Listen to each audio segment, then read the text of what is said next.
Hello everyone. So ఈరోజైతే నేను మీషో నుంచి కొన్ని బ్యాంగిల్స్ అయితే తెప్పించానండి. అదైతే వచ్చేసింది.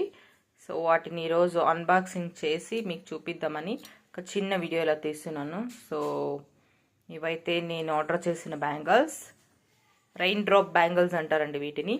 చాలా బాగుంటాయి. సో కలర్ఫుల్గా ఈ విధంగా ఉన్నాయి. సో బాగున్నాయి కదండి. ఓకే, నా బ్యాంగిల్స్ అన్నీ నేను ఈ విధంగా బ్యాంగిల్ ఆర్గనైజర్లో పెట్టుకుంటాను. ఓకే గాయస్, ఎలా ఉన్నాయి కమెంట్ చేయండి. Okay, see you.